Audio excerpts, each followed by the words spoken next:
కానీ మాటలు వాసు గారు లేకపోతే పక్కన నా ఆఫ్ బలం కోర్స్ ఉండదు. అందుకనే ఇద్దరిని పిలిచా. యా యా యా సో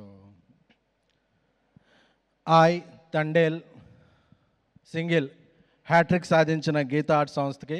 ఎందుకంటే సినిమా ఒక కాంపిటీషన్లో, ఇండిపెండెన్స్ డే కాంపిటీషన్లో 2-3 పెద్ద సినిమాల మధ్య వచ్చి ఒక విజయం సాధించింది. అదేంటండి సక్సెస్ గురించే మాట్లాడాం.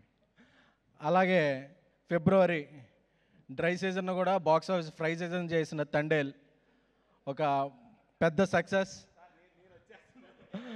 సో సింగిల్ మార్నింగ్ షోకి 20% ఓపెన్ అవ్వగానే అందరూ చాలామంది జబ్బలు జరుచుకుని చప్పట్లు కొట్టేసుకున్నారు అని. ఎందుకంటే పక్కన ఒక వార్ పొజిషన్ ఉంది. అలాంటిదప్పుడు కూడా ఈవినింగ్ నుంచి అది 60% అయింది. నెక్స్ట్ డే మ్యాట్నీకి 80% అయింది. వీకెండ్కి 100% కలెక్షన్స్తో, అంటే వీక్ సీజన్ అనుకున్న దాన్ని పీక్ సీజన్ చేసింది. సో ఇలాంటి హ్యాట్రిక్ని, అంటే గీతా ఆర్ట్స్ ఎప్పుడు సీజన్స్ నమ్మదో, కంటెంట్ అనే రీజన్స్నే నమ్ముద్ది. సో అలాంటి ఎటువంటి పరిస్థితుల్లో అయినా అది star content, upcoming stars content, stars లేని కంటెంట్, ఏ కంటెంట్ అయినా సరే గీతా ఆర్ట్స్ సక్సెస్ సాధిస్తుంది అనేది ఈ హ్యాట్రిక్. ఎందుకంటే ఈ మధ్య ఇండస్ట్రీలో సక్సెస్లు తక్కువైపోయినాయి. మన బ్యానర్లో కాకపోయినా మన సంజయ్ ఉన్న ఆఫీస్లో ఎవరిదైనా హిట్ అయినా సరే అది మన హిట్టే అని హ్యాపీ ఫీల్ అవ్వాల్సిన సీజన్ వచ్చేసింది. సో అలాంటి సీజన్లో కూడా ఇండస్ట్రీని ఏకం చేస్తూ సో హ్యాట్రిక్ సాధించిన గీతా ఆర్ట్స్ అధినేత మా లైన్ కింగ్ అల్లు అరవింద్ గారికి, సో అలాగే మా సిస్టర్ విజయ గారు. ఎందుకంటే గీతా ఆర్ట్స్లో ఎప్పుడూ కూడా ఒక జనరేషన్కి ఒక్కొక్కరిని ఎంకరేజ్ చేస్తూ ఉంటారు ప్రొడ్యూసర్స్గా. ఎందుకంటే నాకు తెలిసి ప్రపంచంలో ఎప్పుడూ కూడా వాళ్ళ పిల్లల్లో, వాళ్ళ చుట్టాలను ఇలాగే చేస్తుంటారు. బట్ ఏ రిలేషన్ లేకపోయినా, మనకి ఏ రిలేటివ్ కాకపోయినా, ఏ ఫీలింగు లేకుండా సో మన ఈ వీడికి టాలెంట్ ఉంది అని చెప్పి వాళ్ళ మీద డబ్బు పెట్టి, వాళ్ళ కోసం డబ్బు పెట్టి సినిమా తీసే పర్సన్స్ ఎవరన్నా ఉంటే అది గీతా ఆర్ట్స్ అల్లు అరవింద్ గారు. నాకు తెలిసి దేశంలో, ఇండియాలోనే కాదు వరల్డ్లో కూడా వాళ్ళ పిల్లలు, వాళ్ళ రిలేటివ్స్ కాకుండా బయటి వాళ్ళని వాళ్ళ పొజిషన్ ఇచ్చేసి ప్రొడ్యూసర్స్గా ఎంకరేజ్ అయిన సంస్థ అనేది నాకు ఎక్కడైతే తెలీదు. సో అలాంటి అరవింద్ గారు మంచికి అన్ని హిట్సే వస్తాయి. ఇప్పుడు విద్యా గారు కంటెంట్ రిచ్ ఫిల్మ్స్ పట్టుకుంటూ వరుసగా సక్సెస్ సాధిస్తున్నారు. ఎందుకంటే ఈ సినిమా రిలీజ్ అయిన రోజు సిచ్యువేషన్ బాగాలేదు, అన్ని మిసైల్సే ఉన్నాయి. బట్ థియేటర్కి వెళ్ళి చూస్తే స్మైల్స్ మిసైల్స్, స్కడ్స్, స్మైల్ బాంబ్స్ పడుతున్నాయి. సో దీనికి కారణం ఏంటంటే శ్రీ విష్ణు గారు, వెన్నెల కిషోర్ గారు. అంటే నాకు RRRలో రామ్ చరణ్ గారు అన్నో తారక్ గారు ఒక యాక్షన్ సినిమా చేస్తే అలాగా ఒక వైబ్ ఉంటుందో అలాగా ఇది కామెడీ RRR. శ్రీ విష్ణు గారు అన్నో వెన్నెల కిషోర్ గారు స్మైల్ చేస్తుంటే ముందు అసలు ఆయన లుంగి కట్టుకుని ఆ పాట ఇది చేస్తుంటే ఆయన వచ్చి ఆడిషన్లో కూర్చుంటే థియేటర్ మొత్తం, మల్లికార్జున థియేటర్లో చూస్తుంటే థియేటర్ మొత్తం అరుస్తున్నారు. అంటే ఆ సమోసాలు తెచ్చుకుంటారు కదా, పేపర్స్ ఎవరో తెచ్చుకోలేకుండా ఈ సీన్లు చూసి సమోసాలు, వాటర్ బాటిల్ అలా ఇసిరేస్తున్నారనమాట. అంటే ఇది చాలా హ్యాపీగా చెప్పుకోవాలి. ఎందుకంటే అన్ఎక్స్పెక్టెడ్గా అరే ఏంటిది ఒక వైబ్ ఉంది. ఎందుకంటే థియేటర్లో ఆ వైబ్ రావడం చాలా కష్టం. ఎందుకంటే మనం ఐమాక్స్ ముందు రివ్యూలను మేనేజ్ చేయొచ్చు, మాట్లాడే వాళ్ళని మేనేజ్ చేయొచ్చు, కానీ థియేటర్లో నవ్వులు మేనేజ్ చేయడం అనేది కంటెంట్ ఉంటేనే అవుద్ది.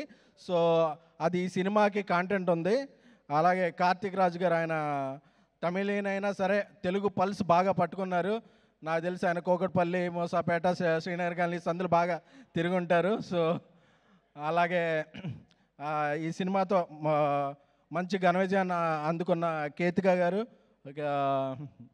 మీకు ఇలాగే ఇక్కడ నుంచి కెరీర్ అంతా బాగుండాలని. అలాగే ఇవానా గారు. సో దీనికి చాలా మంచి మ్యూజిక్ ఇచ్చిన విశాల్ గారికి.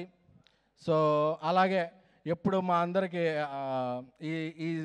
ఈ మధ్యకాలంలో గీతా ఆర్ట్స్ అసోసియేట్ అయిన భాను రియాజ్, వాళ్ళిద్దరూ కూడా చాలా రోజుల నుంచి స్నేహితులు. వాళ్ళకి కంటెంట్ మీద మంచి స్టోరీలు ఎక్కడుంటే అక్కడ వాళ్ళు ఫస్ట్ మనం వెళ్ళి అడ్వాన్స్ ఇద్దాం అనుకున్న బట్టి వాళ్ళు ఆల్రెడీ చెక్ ఇచ్చేసి ఉంటారు. సో భాను రియాజులు కూడా అందరూ బాగుండాలని చెప్పి, అలాగే శ్రీ విష్ణు గారి గురించి చెప్పాలంటే ఒక జనరేషన్ ఆఫ్ డైరెక్టర్స్ అప్పట్లో నాగార్జున గారు, తర్వాత నాని గారు, అలాగా కొంతమంది హీరోలు యంగ్ స్టార్స్ని ఎవరి దగ్గర టాలెంట్ ఉందో పట్టుకొని వాళ్ళందరికీ వరుసగా చేస్తుంటే ఆ నెక్స్ట్ జనరేషన్కి వాళ్ళు తీసుకొచ్చిన డైరెక్టర్లే అలా ఉంటారు. ఒక పవన్ సాందన్ గారు, ఒక హర్షిత్ గోలి గారు, ఒక వివేకాత్రి గారు, ఒక రాంబాబురం గారు, చాలామంది డైరెక్టర్లు ఇప్పుడున్న దాంట్లో అందరూ ప్రామిసింగ్ డైరెక్టర్లు ఎవరు ఉన్నారంటే వాళ్ళ డెబ్యూట్ సినిమా అన్నీ శ్రీ విష్ణు గారు చేసిన సినిమాలే. సో ఆయన స్వాగ్ డిఫరెంట్. సో మీ స్వాగ్ ఎప్పుడు అలా ఉండాలని, మీరు ఎప్పుడూ మాటలు అలా మింగేస్తూ ఉండాలని. సో గీతా ఆర్ట్స్ నన్ను పిఆర్ని చేసింది, ప్రొడ్యూస్ చేసింది, రీసెంట్గా నన్ను హోస్ట్ని, యాంకర్ని కూడా చేశారు. బేసిక్గా అరవింద్ గారికి, విద్యా గారికి ఎవరిని ఎలా వాడాలో తెలుసు. సో మన పిఆర్ బ్రదర్ వంశీ వచ్చి అన్న మిలియన్స్ వ్యూస్ వెళ్ళి అన్న అన్నాడు. ఒరే కామెంట్స్ కూడా పడుతున్నారా నాకంటే, పర్లేదన్న వైరల్ అయింది కదా అన్నాడు. సో ఆ వైరల్ కంటెంట్ అంతా ఆ స్క్రిప్ట్ రాసిన వాళ్ళ స్క్రిప్ట్ రైటర్స్కి వాళ్ళకే అంకితం. So thank you. అదే నా ఫస్ట్ అండ్ లాస్ట్ ఇంటర్వ్యూ, మళ్ళీ ఎవరు అడగద్దు, మళ్ళీ చేయను కూడా. సో ఈ సినిమా సింగిల్ సక్సెస్తో మింగిల్ అయ్యి ఈ నెలాఖరు వరకు, అంటే సినిమా రిలీజ్ అయ్యాక వారా అయిపోయింది, ఐపీఎల్ అయిపోయింది, అన్నీ అయిపోయినాయి, కానీ సింగిల్ కలెక్షన్లు మాత్రం ఆగలేదు. సో అలాగా అరవింద్ గారి సినిమా ఉన్నప్పుడు అన్నీ అలా కలిసి వచ్చేస్తాయి. సో అది ఎందుకు అదృష్టం కలిసి వస్తుందంటే రిస్క్ చేసేవాడిని ఎప్పుడు అదృష్ట లక్ష్మి వరిస్తుంది. సో అరవింద్ గారు చేసే రిస్క్కి ఎప్పుడు అదృష్టం కలిసి వస్తుంది. సో ఈ సినిమాని ఇంత బాగా ప్రమోట్ చేస్తున్న వంశీశేఖర్లో ఇక అందరికీ కూడా, సో ఈరోజు ఇక్కడ స్టేజ్ మీద ఇక్కడ ఉండడానికి కారణమైన మంజుష్ గారు, మీరు పిలిస్తేనే వచ్చాను కాబట్టి thank you. So thank you very much. Thank you. Thank you SKN గారు, థ్యాంక్ యూ సో